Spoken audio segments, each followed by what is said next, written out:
Welcome to my channel. So, ఈరోజు ఒక video అనేది రికార్డ్ చేయడం జరిగిందనమాట. అదేంటిదంటే, సో, మనకేదైతే మైక్రోసాఫ్ట్ ఫ్యాబ్రిక్‌లో లేక్ హౌస్, వేర్ హౌసెస్ ఉంటాయి కదా!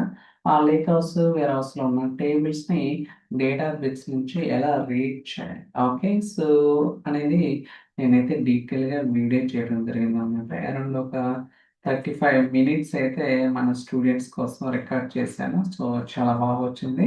సో, ఇక్కడ మనకి చాలా కాన్సెప్ట్స్ అయితే ఉంటాయన్నమాట. సో ఫస్ట్ ఆఫ్ ఆల్ మనం అన్నీ కూడా ప్రాపర్‌గా క్రియేట్ చేసుకొని మనకేదైతే అవసరమవుతుందో పర్మిషన్స్ కావచ్చు, database work space and access database access connector కావచ్చు, దాని తర్వాత మెటాస్టోర్ వాటెవర్ ఇట్ ఈస్ ఓకే. అన్ని పర్మిషన్స్ డిఫైన్ చేసుకున్న తర్వాత మనకి మళ్ళీ సర్వీస్ ప్రిన్సిపల్స్ కావచ్చు, ఇయన్నీ గూడా ప్రాపర్‌గా అసైన్ చేసుకోవాలన్నమాట. దాని తర్వాత ఇక్కడ క్రెడెన్షియల్స్ క్రియేట్ చేసుకోవాలి. దాని తర్వాత కనెక్షన్స్ అనేది ఎస్టాబ్లిష్ చేసుకుంటే ఆటోమేటిక్‌గా మనకి ఫారెన్ కేటలాగ్ అనేది డేటాబేస్‌లో క్రియేట్ అవుతుందన్నమాట. మీరు చూడొచ్చు. ఇక్కడ నేను ఆల్రెడీ కొన్ని క్రియేట్ చేశాను. ఇక్కడ చూడొచ్చు database catalog and fabric catalog ఉంది గదా!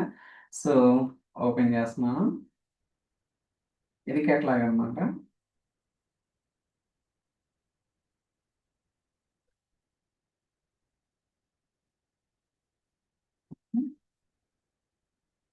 స్టార్ట్ అవ్వలేదు గదా! Complete.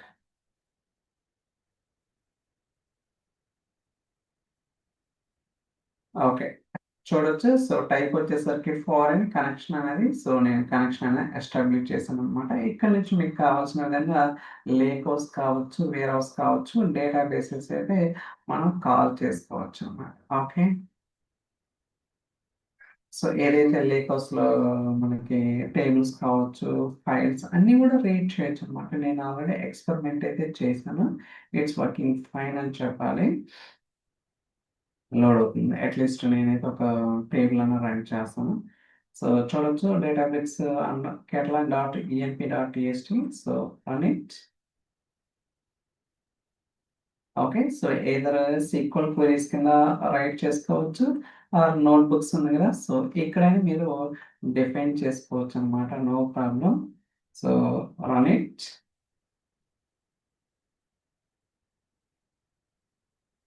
Okay. It's done.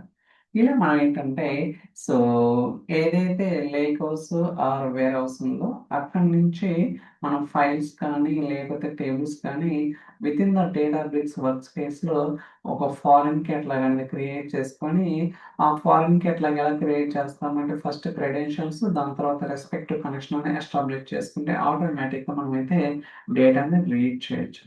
Okay. మీరు గూడా ట్రై చేయండి. డాక్యుమెంటేషన్‌లో చాలా డీటెయిల్‌గా చెప్తున్నారు.